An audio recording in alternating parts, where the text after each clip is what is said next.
Assalamualaikum warahmatullahi wabarakatuh.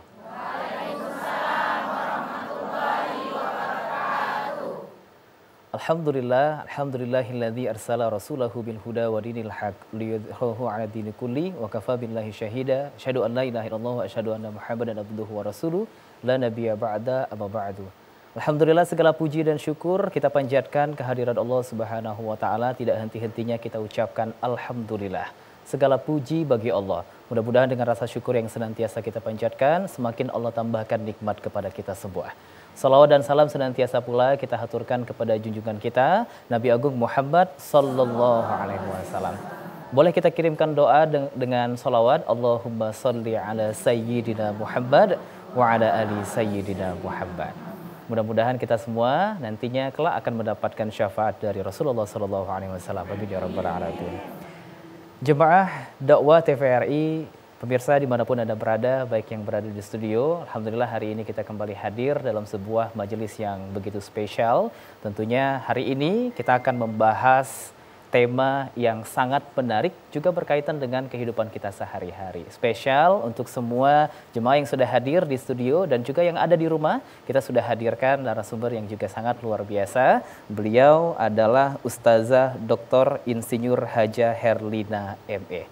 Assalamualaikum Ustazah. Waalaikumsalam warahmatullahi. Gimana kabarnya hari ini Ustazah? Sehat ya? Alhamdulillah. Dari mana Ustazah? Dari rumah. Oh, dari rumah ya. Terkena kola MC sekali ini. Baik, dan juga tidak kalah hari ini yang membuat kita lebih semangat adalah jemaahnya yang sudah hadir di kanan kiri kita. Boleh dilihat kamera kanan kiri? Wow. Ini sudah ada beda-beda ya warnanya ya. Pecahnya juga dari majelis taklim yang berbeda ya. Untung duduknya tidak deketan. Kalau deketan tadi cak kue lapis aja ya. Alhamdulillah tentunya sudah hadir ada 3 majelis hari ini bersama kita membersamai. Pertama ada dari Majelis Taklim As-Salman KM7 Sukarami Palembang. Assalamualaikum. Waalaikumsalam. Masya Allah ya. Ini majelis yang tidak pernah sepi, karena dari Sukarami. Benar ya? Kemudian yang kedua juga ada dari Majelis Taklim BKMT Permata Talang Jambe. Assalamualaikum Bunda. Waalaikumsalam warahmatullahi wabarakatuh. Masya Allah, make ping-ping jadinya cak, oh ini ya, cak gadis 25 tahun ya umurnya.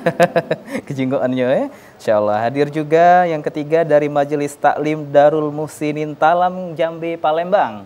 Assalamualaikum. Waalaikumsalam warahmatullahi wabarakatuh. Masya Allah. Sudah hadir bersama kita dari Sukarami, dari Talang Jambe. Tentunya hari ini hadir bukan datang sembarang datang, tapi datang untuk mencari ilmu, menambah wawasan kita terkait dengan keagamaan. Supaya lebih semangat lagi boleh ya jawab salam semangat saya. Dakwah TVRI insya Allah penuh berkah.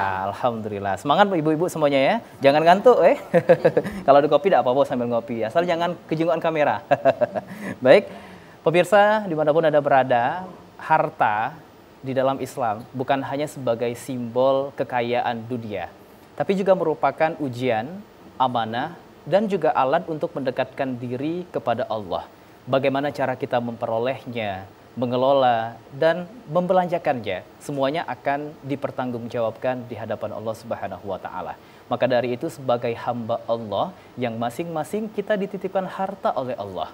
Hari ini kita akan membahas tema bagaimana Islam memaknai harta dalam kehidupan kita sehari-hari. Tema kita adalah harta dalam pandangan Islam. Untuk itu, caknya tidak sabar lagi, bunda-bunda dan pemirsa yang ada di rumah untuk dengarkan langsung ceramah dari Ustazah kita.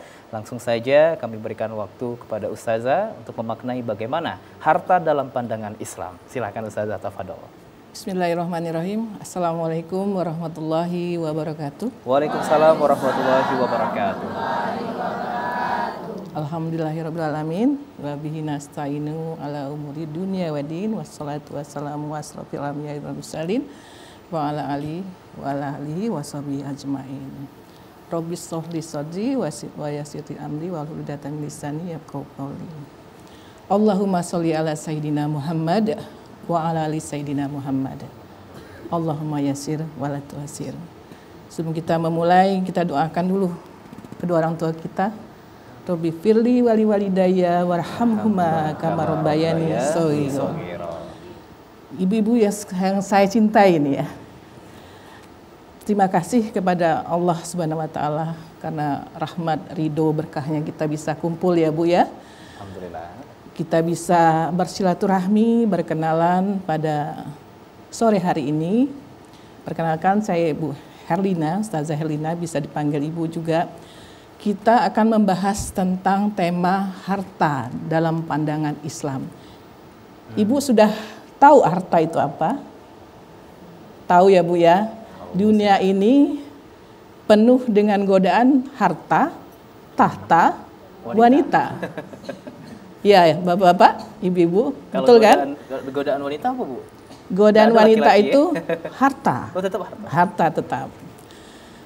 Harta itu kalau dalam bahasa Arabnya, kalau bentuk tunggal adalah mal atau al-mal. Oke. Singularnya kalau dalam bahasa Inggrisnya. Kemudian jamaknya al-amwal atau pluralnya kalau dalam bahasa Inggris. Ya. Nah, harta itu sendiri kita bagi dulu secara kalau ilmiahnya namanya etimologis itu. Artinya adalah kecenderungan, kemiringan, kecondongan. Jadi manusia itu sendiri cenderung untuk memiliki, mengupayakan, mengusahakan, menguasai, ya, kemudian mengalihkan harta tersebut. Itu secara etimologi dan terminologinya bahwa harta itu bisa dalam bentuk materi dan manfaat. Ya. Tapi berdasarkan tabiatnya, bagaimana manusia itu dia menyimpan atau memberikannya. Misalnya ibu-ibu ada harta emas, ibu bisa memberikan harta itu dalam bentuk zakat atau menyimpannya sendiri. Seperti itu. Kemudian di dalam ekonomi syariah itu ada namanya hukum juga Bu ya. Sama seperti undang-undang hukum umum konvensional, misalnya hukum pidana, hukum perdata, ekonomi syariah juga ada hukum ekonomi syariah. Ada namanya kompilasi hukum ekonomi syariah. Nah, di pasal 1 ayat 2 itu tertera bahwa harta adalah merupakan sesuatu yang berupa zat, ain, berharga, bergerak atau tidak bergerak, berpindah atau berpindah, tidak berpindah, wujud atau tidak berwujud, tapi mempunyai nilai ekonomis. Itu namanya harta. Kecenderungan manusia mempunyai nafsu, sehingga harta itu sendiri kadang tidak mau berbagi, Bu. Sehingga bagaimana pandangan Islam terhadap harta dan ekonomi itu sendiri? Sesungguhnya harta itu sendiri adalah kepemilikannya mutlak adalah punyanya Allah Subhanahu wa taala. Kita hanya dipinjamkan, dititipkan, diamanahkan. Diakui oleh ilmuwan barat. Ibu tahu Albert Einstein? Belajar ya Bu ya dulu? Tahu. Mama ngaku itu. Iya. Iya. Bahwa manusia itu tidak bisa menciptakan energi. Sama kata Allah bahwa manusia itu tidak bisa menciptakan atau mengadakan dari yang tiada. Tapi bisa mengadakan, mengalihkan atau mengubah dari bentuk satu ke bentuk yang lain. Sama seperti Einstein bilang bahwa energi itu tidak bisa diciptakan manusia tapi bisa diubah dari energi satu ke energi yang lain. Jadi ilmuwan barat aja sudah mengakui Bu terhadap pandangan Islam terhadap harta dan ekonomi. Baik. Ya. Kemudian saya lanjutkan lagi bahwa status harta itu sendiri bagi manusia. Pertama adalah sebagai titipan, Bu, amanah. Ya. Seperti saya sebutkan tadi, mutlak hanya yang miliki harta adalah Allah Subhanahu wa taala. Kita ini fakir, Bu. Kita kaya, ada yang lebih kaya. Ya. Kita punya emas sebongkah, ada yang lebih ratusan bongkah. Fakir, hanya dititipkan. Ya. Sehingga kata Allah, manusia itu hanya kuamanahkan saja untuk mengelola harta itu. Ya, bagaimana dia mengolah, memanfaatkannya sesuai dengan ketentuanku, kata Allah Subhanahu wa taala. Itu seperti tersirat dalam surat di Al-Qur'an ya, Bu. At-Toha, mungkin Ibu bisa lihat surat ke-20 ayat 124 dan 125. Kita bacakan, Bu? Boleh? A'udzubillahi minasyaitonirrajim. Bismillahirrahmanirrahim. Wa man aghradan zikri fa inna lahu ma'isatan danka wa nahsyuruhum yaumal qiyamati a'ma. Ayat 124. Apa kata Allah? Siapa yang berpaling dari peringatanku? Jadi dia pinjamkan harta itu tapi tidak sesuai dengan amanahnya, ya. Tapi dia menyesuaikan dengan nafsunya, maka kata Allah, sesungguhnya baginya kehidupan, kuberikan kehidupan yang sempit. Dan pada hari kiamat, itu akan kukumpulkan dalam keadaan buta. Masya Allah. Oh, ngerinya, woi. Nah, jadi ayat 125 di At-Toha ini melanjutkan dari ayat 124. Qala rabbi lima hasyartani a'ma wa qad kuntu basira. Dia berkata, ya Tuhanku, mengapa engkau mengumpulkan aku dalam keadaan buta, padahal sebelumnya aku bisa melihat. Nah, inilah adalah sirat yang tersurat bahwa harta itu adalah mutlak kepunyaan Allah dan digunakan, dimanfaatkan sesuai dengan ketentuannya. Ya, Bu? Nah, kemudian harta itu sebagai perhiasan hidup. Namanya perhiasan itu gimana, Bu? Tidak boleh berlebih-lebihan. Tidak boleh berlebih-lebihan. Apalagi ibu-ibu nih ya, saya ibu-ibu juga nih, punya cincin 1 mau 2. Anting 1 pasang mau 2. Mau 1 suku, lihat sebelah 2 suku. Tanpa dia memikirkan bagaimana cara mendapatkan harta tersebut. Benar. Ya, Bu. Jadi perhiasan hidup itu, kata Allah, itu tidak boleh dilakukan atau tidak boleh digunakan dengan berlebih-lebihan. Itu dalam surat Ali Imran, surat ketiga, ayat 14. Ibu bisa bacalah. Ini saya sediakan sebenarnya ada 34 ayat, Bu. Ya, 34 ayat. Saya pilih tentang harta dalam pandangan Islam ini. Kemudian sebagai ujian kehidupan kita. Bagaimana kita ujian kehidupan? Itu tadi, kita tidak boleh harta itu semena-mena. Merasa kita punya dunia ini. Dia punya 1 mobil, besok aku 2. Dia 2, aku besok beli Mercy. Mercy, aku Lamborghini. Tidak galak kalah, bukan? Iya. Yang akhirnya, yang dituntutnya adalah suaminya. Pening lah, Jo. Suaminya ini adalah sayang istri. Sehingga dengan segala cara ia peroleh harta tersebut dengan haram dan hantam. Padahal kadang tidak butuh-butuh nian, Ustazah ya. Iya. Tapi karena keinginan tadi. Ya tadi ujian kehidupan tadi, keimanan kita. Nah, ini tersirat di dalam Al-Anfal, surat Al-Anfal, surat ke-8 ayat 28. Ibu bisa lihat. Saya rasa ibu-ibu majelis taklim ini pinter-pinter ngaji nih. Ya, sudah expert, dah ahli. Hafiz galau ini dulu ya. Tapi tahun 90. Kemudian bagaimana status harta itu bagi manusia itu sendiri? Sebagai bekal dia, bekal hidup dia. Bagaimana bekal hidup itu?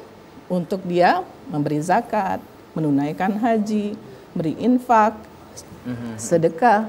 Ya, Bu. Sudah sedekah belum, Bu, hari ini, Bu? Belum. Siapa belum sedekah hari ini? Belum. Kantong aku masih kosong kalau sedekah. Sedekah yang paling bagus adalah sedekah pada saat kita sempit, Bu. Oh, sempit. Nah, pada saat kita tidak punya. Jangan pada saat yang luar biasa itu adalah itu. Kalau kita berpunya, memiliki harta banyak, kita sedekah itu biasa aja. Baik, Ustazah, mohon maaf kita potong Iya. ya sejenak. Ini makin seru Bunda ya. Ini baru pembukaan B. Oh, belum ini daging-dagingnya oke ya. Tapi kita akan lanjutkan setelah jeda berikut ini. Tetaplah bersama kami di Dakwah TVRI. Insya Allah penuh berkah.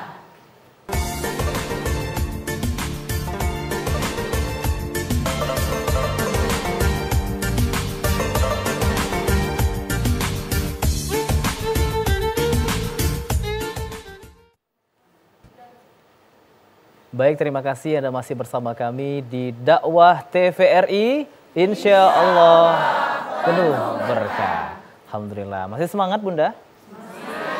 Belum ada yang ngantuk Caknya memang lah tidur seharian nak, karena hari ini biar maksimal ya. Baik, tadi kita sudah mendengarkan bagaimana Islam memandang harta. Nah, mungkin Ustazah bagaimana pertanyaan dari bunda-bunda ini ya, bagaimana cara kita menyikapi harta ini supaya tidak menjadi ujian yang berjerumuskan gitu, supaya bisa berkah, bisa halal untuk kita. Mungkin bisa dilanjutkan Ustazah. Iya, tadi sampai status harta bagi manusia sebagai bekal hidup ya Ibu. Betul. Itu dalilnya Ibu di dalam surat At-Taubah. At-Taubah. Surat ke-9 ayat 14. Kemudian di surat Ali Imran, surat keberapa Ali Imran Bu? Surat ketiga ayat 134. Jadi bekal hidup kita, bagaimana kita menafkahi atau memberikan harta kita itu kepada anak-anak kita, keturunan kita. Jadi jangan sembarangan Bu. Harta berkah itu bukan karena kuantitas atau jumlah yang banyak, tetapi dari kualitasnya Ibu.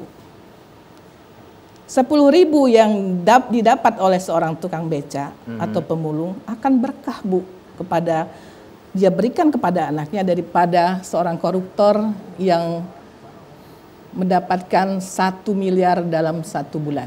Masya Allah. Maka kita akan melihat status harta bagi manusia yang berkah itu adalah lihat keturunannya.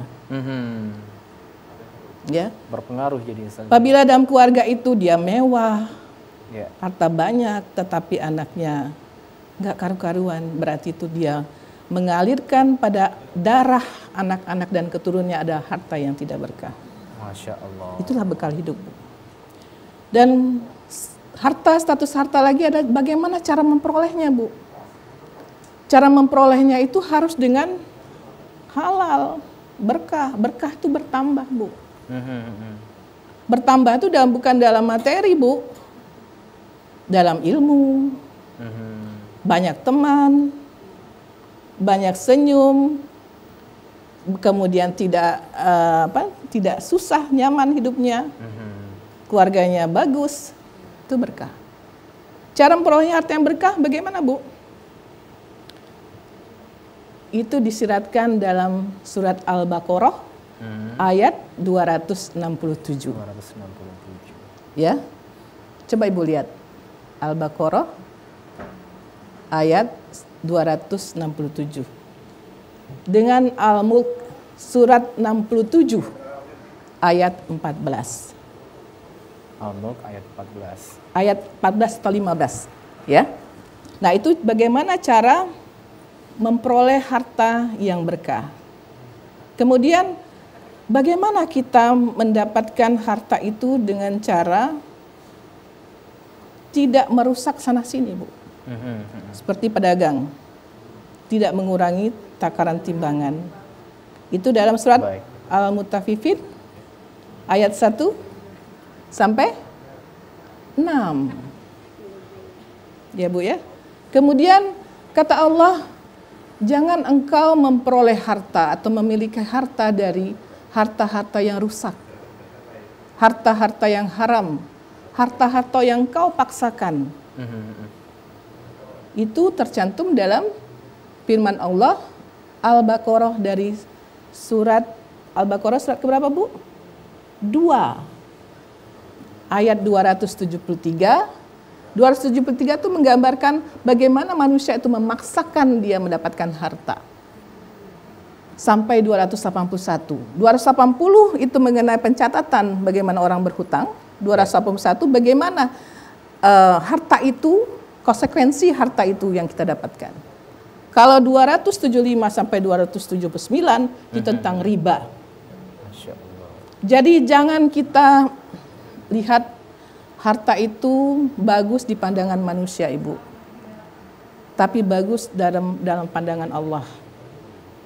Bagaimana kita cara mendapatkan harta itu? Ya. Jangan kita misalnya ngutang sana, ngutang sini, akhirnya terjerat riba. Jual beli itu lebih disukai oleh Allah daripada riba. Apabila kita sudah mengetahui apa bahaya riba itu, Bu, tapi kita tetap menjalankannya, apa kata Allah? Itu di 279, Bu, Al-Baqarah. Berperang dengan aku, kata Allah. Berperang dengan Allah dan Rasul. Iya. Kira-kira menang nggak kita, Bu? Malah dicabut Kalah. keberkahan ya. Tapi kata Allah di 278, jika engkau tinggalkan sisa-sisa riba itu, maka akan kuberikan dari sisa-sisa yang merupakan hakmu. Jadi apabila kita sudah mengetahui tentang bahaya riba itu, maka kita tinggalkan, maka Allah memberikan berkah terhadap harta yang kita peroleh. Ibu tahu riba itu? Riba itu adalah pembuka 73 pintu dosa. Banyak ya, Bu, ya? Apa yang kita usahakan dengan harta riba maka akan gagal, Bu. Karena itu tadi di 279. Berperang dengan Allah dan Rasul. Yang ciptakan kita, Bu. Kira-kira menang nggak? Nggak akan menang. Terus kata Allah, bagaimana cara memperoleh harta itu? Jangan meninggalkan sholat dan zakat. Di surat An-Nur, surat keberapa An-Nur, Bu? 24 ayat 37. Jadi kalau misalnya kita berdagang, Allahu Akbar, Allahu Akbar. Ada ini, masih ada nih 100.000 untung. Iya kan? Nanti dulu lah. Dah kan? Dah selesai? Masih kan? Ujungnya bukan untung, Bu. Yang 100.000 tadi, buntung.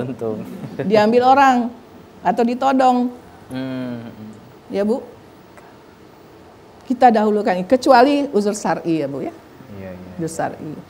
Kita harus mendahulukan itu. Terus jangan lupakan dengan zikrullah. Di surat Al-Munafikun, surat ke-63 ayat 9. Ya. Jadi pada saat kita memperoleh harta itu, memiliki harta itu, bagaimana kita bekerja untuk memperoleh harta itu, jangan lupa berzikir, Bu. Supaya apa? Jangan dihipnotis orang, Bu. Kan banyak sekarang tepuk pundak, lupa. Pernah nggak, Bu? Pernah ya? Nah, itu karena kosong, Bu. Karena kosong. Kemudian dengan cara mencuri, merampok. Itu di Al-Maidah. Surat keberapa Al-Maidah, Bu? Surat ke-5 ayat 38. Ya. Mencuri, merampok itu tadi, Bu. Karena sayang pada istri, Bapak tadi sudahlah ini SPJ ini lengkapkanlah 1 juta. Karena tertuntut. 150 ada cincailah katanya. Tim bini aku seneng ya. Justru 150 itu yang akan apa? Mencelakakan anak istrinya, Bu. Masya Allah. Iya. Saya juga punya mertua di bank dulu. Bank umum padahal dia tidak boleh 1 rupiah pun istrinya itu menikmati harta yang tidak semestinya. Dan itu saya contoh, Bu. Saya contoh dulu. Saya tidak mau menerima gaji dari suami saya kalau bukan gajian dan bonus atau insentif. Kalau di tengah bulan itu dia berikan uang, kemudian ini, Bu, untuk uang belanja tambahan. Saya bilang, ini bukan awal bulan, bukan akhir bulan, bukan triwulan, bukan akhir tahun. Dari supplier katanya. Enggak, saya bilang. Saya tidak mau mencemari darah anak-anak saya. Sepertinya idealis, Bu. Tetapi alhamdulillah sampai dengan sekarang anak-anak saya walaupun tidak didampingi oleh ayahnya karena Allah lebih sayang kepada ayahnya, dilindungi oleh Allah Subhanahu wa taala. Masya Allah. Karena bukan hitungan matematika, Bu, tetapi ketentuan Allah yang kita ikuti, maka Allah akan menjaga kita. Ya. Jadi jangan sekali-sekali kita merasa tidak dilihat Allah. Ihsan itu kan apabila kita berbuat, kita dilihat Allah, merasa kita seperti dilihatnya. Kita berbuat sesuatu, merasa dilihatnya. Itu ihsan. Orang Islam belum tentu punya iman, apalagi ihsan, Bu. Ya, maka dalam doa kita pengen selalu dalam iman dan Islam. Ya, banyak ayat-ayat, Bu. Misalnya dalam surat An-Najm ayat 48, Hujurat ayat 14-15, kemudian Duha ayat 8 itu soal harta semua. Kemudian Al-Baqarah 188 mengenai bagaimana cara memperoleh harta dengan cara yang batil. Baik, nanti akan kita lanjutkan Ustazah. Bagaimana cara apa tadi Ustazah memperoleh harta? Ya, kita akan lanjutkan setelah jeda berikut ini. Tetaplah bersama kami di Dakwah TVRI. Insya Allah penuh berkah.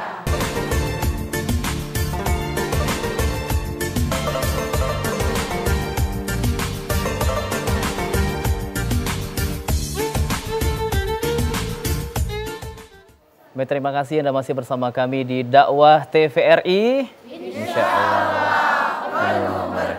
Masya Allah. Insya Allah mudah-mudahan kita semua yang hadir di sini diberkahi oleh Allah Subhanahu wa taala. Diberkahi kehidupan dan juga harta kita. Amin ya rabbal alamin. Ya. Jadi kita memaknai harta, bahwasanya sudah disebutkan oleh Ustazah tadi banyak sekali bahwasannya terkait dengan harta ini begitu detail. Allah memperhatikan banyak sekali ayat-ayat yang membahas soal harta. Mungkin dari ibu-ibu yang hadir di sini boleh kalau ada yang ditanyakan kepada Ustazah dari majelis taklim yang mana, kalau mau ditanyakan boleh. Silakan. Dari sebelah. Silakan Bunda. Bapak. Ya, dari Bapak Ustadz di belakang boleh silakan Ustadz. Bismillahirrahmanirrahim. Assalamualaikum warahmatullahi wabarakatuh. Saya perkenalkan Ustazah. Nama saya Ustadz Haji C. Ahmad, AS, Sarjana Hukum, Pembina Majelis Taklim, Masjid As-Salman, Kilometer 7, Palembang. Saya ingin bertanya Ustazah, yaitu pertanyaan saya begini. Seandainya orang tua kita meninggalkan harta, katakanlah satu bidang tanah. Kemudian orang tua itu memesan kepada anaknya, cara pembagiannya adalah kalau menurut pandang Islam adalah laki-laki adalah 2, perempuan 1. Tapi ini orang tua kita supaya lebih adil pembagiannya adalah dibaginya adil, yaitu kalau 10 meter masing-masing 10 meter semua. Nah itu bagaimana Ustazah? Ini menurut pandangan Islam 2 laki-laki 1 perempuan. Tapi kalau orang tua membagi seperti saya katakan supaya adil tadi itu dibagi rata. Itu menurut pandangan Islam, apakah kedua-duanya itu boleh kita pakai, apakah aturan orang tua dengan Al-Quran itu ada kaidah lain, itu maknanya. Itu saja Ustazah pertanyaan kami. Terima kasih. Wassalamualaikum warahmatullahi wabarakatuh. Waalaikumsalam warahmatullahi wabarakatuh. Baik, mungkin langsung saja Ustazah dijawab ya. Terima kasih Pak Cekmat ya, sama kayak nama atuk saya Pak. Pak Cekmat itu sudah masuk ke ilmu waris ya Pak, paraid ya Pak ya. Jadi orang tuanya yang meninggal itu atau keduanya masih ada Pak? Saya tanya dulu. Sudah meninggal semua ya Pak ya? Sudah meninggal semua berarti anak-anaknya saja yang ada. Ini Pak ada di dalam paraid atau ilmu kewarisan itu namanya ashabul furud. Ashabul furud itu ada ketetapannya Pak. Jadi kalau misalnya dia punya anak laki-laki dan perempuan, maka sesuai adalah laki-laki itu 2, jadi 2:1. Tapi kalau misalnya ibunya masih ada, maka berikan dulu setelah kewajiban dikurangi, diberikan kepada ibunya 1/8, sisanya baru dibagikan, misalnya ada 2 anaknya, perempuan dan laki-laki, maka yang sisa dari 1/8 tadi, 7/8 itu dibagi 3, ya Pak ya. 2 porsi itu untuk anak laki-laki, 1 porsi untuk anak perempuan. Tetapi kalau ibunya tidak ada, maka setelah dikurangi kewajiban, misalnya ada hutang, ada untuk pengurusan segala macam yang merupakan masih kewajiban daripada orang tua dan keluarga tersebut, maka dibagi 3. Kalau ada 2 anak tadi, misalnya laki-laki dan perempuan, maka misalnya 1 miliar tadi bersih Pak ya, sudah dikurangi, maka 1 miliar tadi dibagi 3, 2 porsi, 600 sekian, 666 juta itu untuk anak laki-laki dan 300 sekian untuk anak perempuan. Begitu Pak. Tapi dikurangi kewajiban dulu ya Pak ya. Kenapa? Di dalam Al-Quran dalil qat'i ya Pak ya, dalil kuatnya itu tidak ada. Ya, memang di dalam kompilasi hukum Islam itu dalam harta, namanya harta bersama ya, di pasal 96 ya. Ya, 96 dan 97. Dikatakan bahwa apabila harta bersama, kalau misalnya si suami meninggal, maka separuh dari harta itu milik si istri yang ditinggalkan. Tetapi tidak menurut Al-Quran. Di An-Nisa surat 11 dan 12 mengatakan bahwa kalau ditinggalkan itu ada istri dengan anak, maka istri dapat 1/8, sisanya adalah untuk anak-anak sesuai dengan porsi, sesuai dengan ashabul furud tadi. Begitu Pak. Baik, itu Ustaz ya. Mungkin dari bunda-bunda ada mau tanyakan, silakan. Dari Majelis Taklim, silakan. Dari sebelah mana? Ya, silakan bunda. Assalamualaikum warahmatullahi wabarakatuh. Assalamualaikum warahmatullahi wabarakatuh. Saya Ibu Rita Fauzia, Ketua dari Permata BKMT Talang Jambi. Yang ingin saya tanyakan Ustazah di sini, naluri manusia untuk mencintai harta itu dalam pandangan Islam itu bagaimana untuk mengatasinya? Sekian, terima kasih. Wassalamualaikum warahmatullahi wabarakatuh. Waalaikumsalam warahmatullahi wabarakatuh. Baik, terima kasih Ibu. Pertanyaan yang bagus. Nalurinya adalah memiliki, menguasai Ibu. Nah, ini bahayanya memiliki, menguasai ini tadi. Kalau dia tidak sesuai dengan ketentuan Islam atau ketentuan dari Allah Subhanahu wa taala, maka Allah akan murka. Seperti tadi. Misalnya zakat tidak ditunaikan, sedekah tidak diberikan, apalagi infak juga tidak diberikan. Kemudian dia semena-mena, misalnya terhadap istrinya, semena-mena terhadap ibunya, semena-mena terhadap anak-anaknya. Yang sebenarnya ini merupakan lumbung dari rezeki dia. Maka naluri manusia itu harus dikontrol Ibu. Iya, makanya tadi dalil tadi banyak yang saya berikan ke Ibu satu persatu rinci. Bahwa Allah itu memang mengatur secara rinci mengenai harta ini Bu. Tidak main-main Bu. Apabila kita melenceng dari ketentuan itu, maka Allah akan bilang, ini aku titipkan harta ini. Bukan untuk dikuasai dengan semena-mena atau tidak menurut sesuai syariat Islam. Seperti itu. Ya Bu. Jadi tetap terkontrol, jadi stay on track, kata orang itu. Jadi kita tetap sesuai dengan ketentuan dari yang digariskan oleh Allah Subhanahu wa taala. Ya Bu? Masya Allah. Itu ya. Kurang puas dengan jawabannya? Masih? Sudah terjawab ya Bunda ya? Baik, mungkin dari majelis yang merah-merah ini boleh? Silakan Bunda, ketuanya ini Cak ya. Bismillahirrahmanirrahim. Ya. Assalamualaikum warahmatullahi wabarakatuh. Waalaikumsalam warahmatullahi wabarakatuh. Yang ingin saya tanyakan Ustazah, kita mempunyai harta, kita ingin berbakti kepada kedua orang tua kita yang telah meninggal dunia. Lalu kita infakkan sebagian dari harta kita itu ke masjid. Apakah pahalanya sampai kepada kedua orang tua kita yang telah meninggal dunia? Demikianlah, syukron Ustazah. Wassalamualaikum warahmatullahi wabarakatuh. Waalaikumsalam warahmatullahi wabarakatuh. Masya Allah. Terima kasih Bu. Tanya yang bagus juga. Ya. Ya sampai Ibu. Kita mengucap istighfar saja sampai Ibu. Kita berbuat baik sampai Ibu. Kemudian kita melakukan amar ma'ruf nahi munkar itu sampai. Apalagi kita membelanjakan atau memberikan harta itu ke jalan Allah Subhanahu wa taala.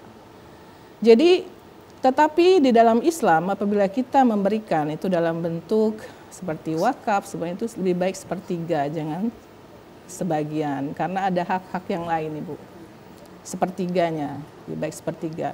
Karena kita tidak boleh juga menzolimi hak-hak orang lain atau terhadap diri kita sendiri. Itu. Bagaimana Ibu? Sama-sama Ibu. Masya Allah, Alhamdulillah. Sudah, ada lagi dari timnya? Atau dari sebelah sini Bunda? Ada yang mau tanya silakan. Perkenalkan dulu dari majelis taklim mana gitu. Namanya siapa? Boleh? Boleh dari ini? Oh ya, silakan Bunda. Dari majelis taklim As-Salman ya.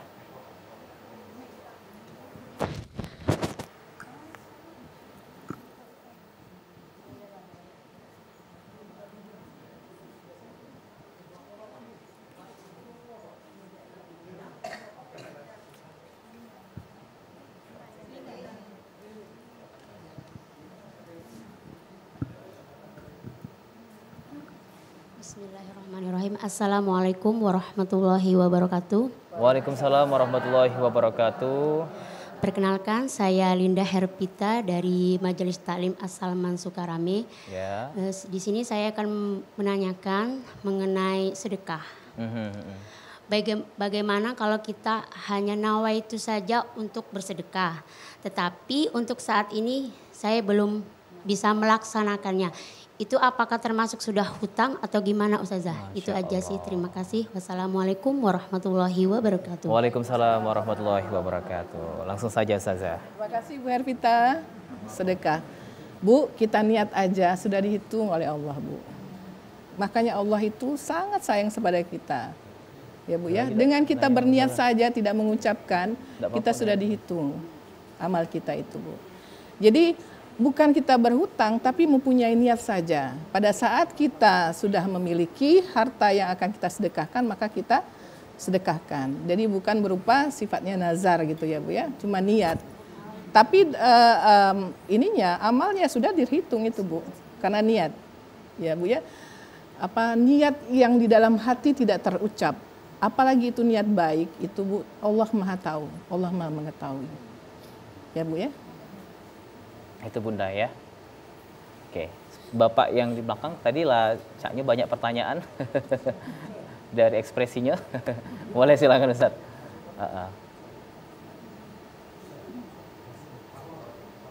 Satu. Alhamdulillah. Bismillahirrahmanirrahim. Assalamualaikum warahmatullahi wabarakatuh. Waalaikumsalam warahmatullahi wabarakatuh. Nama saya Kamaluddin Pak, simpel. Bu, saya ini bukan anggota, hanya mengiring ibu-ibu, baik. Cuma beri kesempatan bertanya ya boleh.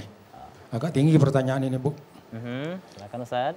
Jabatan yang tinggi dengan hasil yang menjilat, kemudian hasil tidak halal dan tidak mengeluarkan pula yang Ibu sebutkan tadi berbentuk zakat dan lain-lain. Komentar Ibu, mohon penjelasannya Bu. Baik, Seperti Masya Allah. dijelaskan, terima kasih ya Pak ya. Seperti dijelaskan dalam surat Al-Baqarah Bu ya, Pak ya. Surat yang kedua, ayat 188 bahwa kita harus memperoleh harta itu bukan di jalan yang batil. Ya, kita harus mengeluarkan harta itu seperti cara perolehannya tanpa meninggalkan sholat dan zakat. Di surat apa tadi? An-Nur, surat ke-24, ayat 37. Jadi kalau kita memperoleh harta, sudah cukup nisabnya. Apalagi dalam 1 tahun Bapak, maka kita wajib mengeluarkan itu. Ya Pak ya. Saya saja sebagai profesi. Walaupun belum 1 tahun, tapi saya hitung itu sudah mencapai nisabnya, maka saya keluarkan Pak. Takut saya Pak.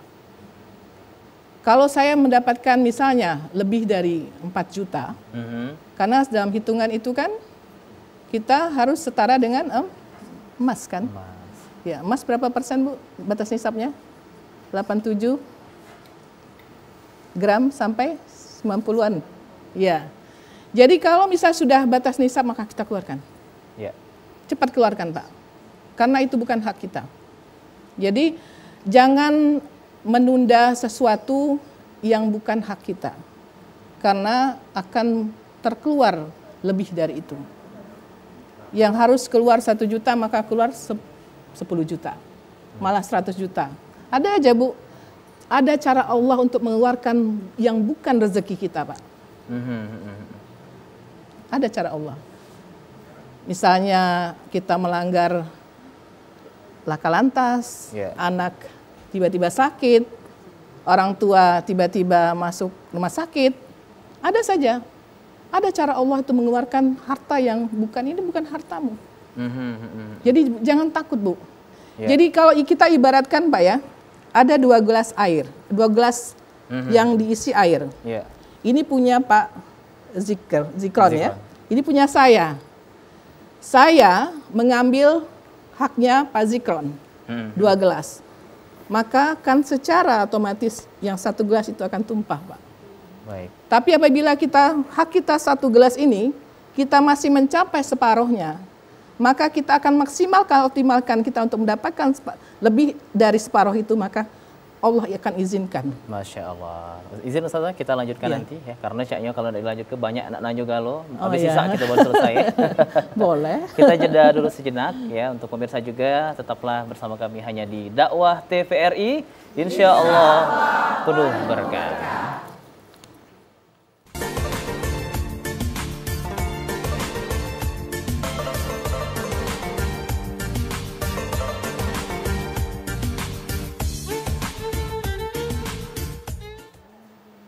Baik pemirsa, terima kasih Anda masih bersama kami di Dakwah TVRI, insya Allah penuh berkah.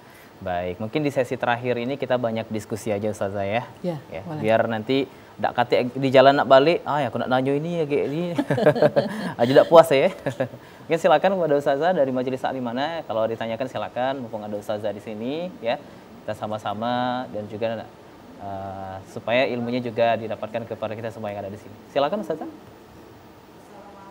Warahmatullahi wabarakatuh. Waalaikumsalam warahmatullahi wabarakatuh. Saya Elawati dari Majelis Taklim Asalman kilometer 7. Baik. Ustazah, saya satu lagi akan bertanya. Iya. Suami saya sudah tidak ada lagi. Bagaimana kalau saya ingin menjual rumah? Itu bagaimana cara pembagiannya itu Ustazah? Anak saya 3 laki-laki dan 1 perempuan. Itu saja Ustazah, terima kasih. Wassalamualaikum warahmatullahi wabarakatuh. Waalaikumsalam warahmatullahi wabarakatuh. Jadi 4 anaknya Bu? 4 ya. Kalau nambah siko aku galak Bu. Berapa persen tinggal ya? Silakan Ustazah. Iya, baik. Terima kasih Ibu ya dari Darussaman ya. Salman ya. Talang Jambi ya Bu ya. Ibu Sukarame ya, kilometer 7 ya. Ya. Ibu, ini sebenarnya mengenai ilmu waris juga Bu ya, faraid juga ya Bu ya. Jadi kalau suami ibu meninggalkan harta dalam bentuk tanah berikut bangunan, kemudian ada 3 anak laki-laki dan 1 anak perempuan, maka hak ibu setelah harta tersebut terjual misalnya 500 juta ya Bu ya, ada kewajiban ibu 100 juta berikut zakat, maka ada 400 juta tadi. Ibu ambil 1/8 yang merupakan hak ibu, karena ibu punya anak. Ya, kalau ibu tidak punya anak maka 1/4. Kalau ibu punya anak 1/8. Maka sisa dari 1/8 tadi, 7/8, ibu bagi karena anak ibu ada 4, maka 3 laki-laki tadi ibu kalikan 2, jadi 6, ditambah 1 anak perempuan 7. Maka yang misalnya tadi, taruh ada 400 itu ibu dapat 100 juta. 300 juta ada dia, 300 juta itu ibu bagikan 7. Maka porsi yang laki-laki tadi, 2 itu ada untuk anak laki-laki, dan 1 yang tinggal itu anak perempuan. Kita hitungan matematik ya Bu ya. Misalnya 300 juta setelah ibu sisihkan 1/8 ya. 300 juta dibagi 7. Taruhlah masing-masing, taruh 300 dibagi 7, sekitar 50 juta lah ya, 40 juta ya. 40 juta maka 80 punya anak 3 laki-laki tadi ya. Kemudian 40 untuk anak perempuan. Begitu. Baik. Itu Bunda ya. Ibu 1/8 ya, 1/8. Jadi 1/8 misalnya dari 500 juta kalau sudah dikurangi kewajiban tadi 400 juta. 400 juta jadi 1/8 dari 400 juta tadi berapa? 400 juta dibagi 8 berapa? 50. 50 juta. Berarti 400 kurang 50, 350. 350 dibagi 7, 50 juta. 50 berarti 3 anak laki-laki, 100 juta, 100 juta, 100 juta, 50 juta. Itu hitungannya. Ya. Parunya Bu. Ya. Itu menurut Al-Qur'an ya Bu ya. Bukan menurut yang lain-lain. Ya. Itu. Cak Mano, saya berpikir lagi saya nak jual rumah ya. Iya. Baik. Ada lagi Bunda sebelah kanan dari Majelis Taklim ini BKMT. Silakan. Cukup ya. Tidak ada lagi. Jangan sampai kayak nyesel. Nah, Ustadz boleh sekali lagi. Sikok pertanyaan lagi terakhir. Nak bagi harta dulu. Masalah gaji. Katanya suami ibu pegawai kan. Saya juga pensiun pegawai negeri Bu. Kalau nerima gaji yang awal bulan itu positif baik. Kemudian kami pegawai negeri ini mungkin termasuk TVRI. Pada tiap-tiap bulan, mungkin pada minggu pertama dan seterusnya, itu kan ada kegiatan-kegiatan Bu. Nerima honor positif. Tercatat dan ada dasarnya. Nah, kira-kira apakah sama dengan gaji atau tidak?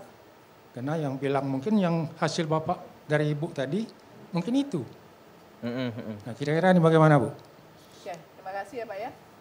Baik, ini masalah rutin keseharian ya Bu ya, Pak ya. Yang namanya pendapatan itu Pak adalah sesuatu yang Bapak dapat utama maupun yang pendukung. Ya. Utama itu misalnya gaji pokok Bapak. Pendukung itu atau namanya core income, bahasa sononya Pak ya. Itu gaji pokok Bapak. Kalau namanya support income itu tunjangan-tunjangan.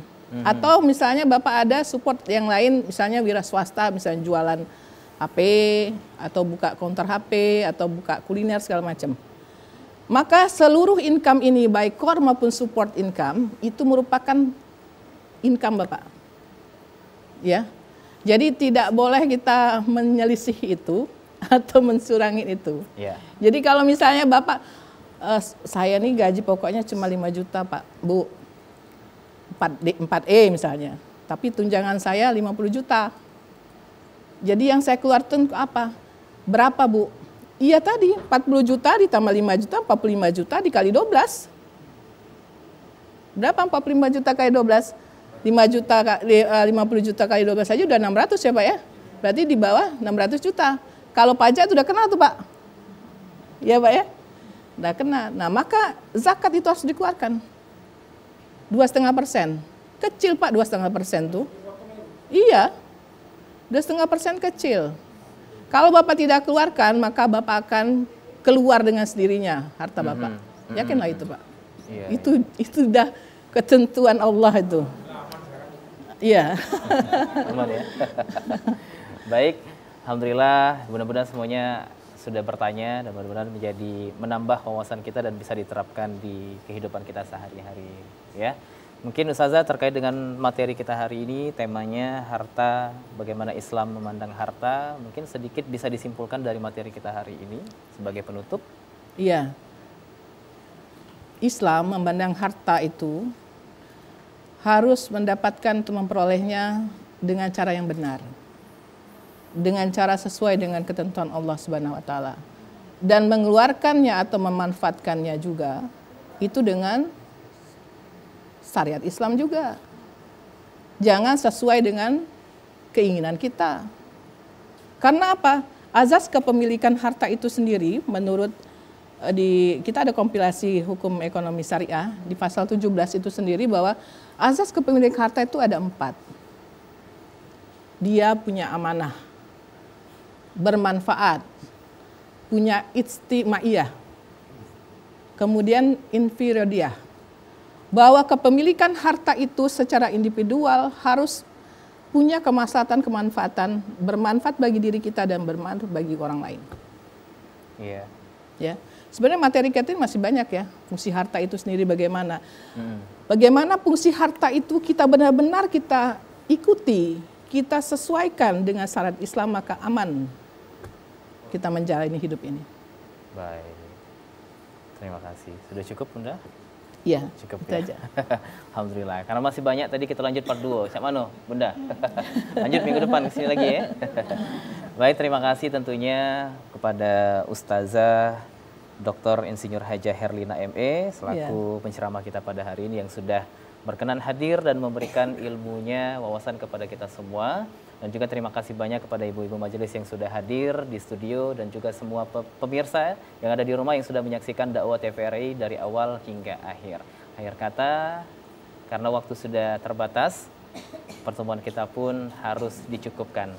Sama-sama Ibu, kita tutup acara ini dengan melafazkan hamdalah. Alhamdulillah.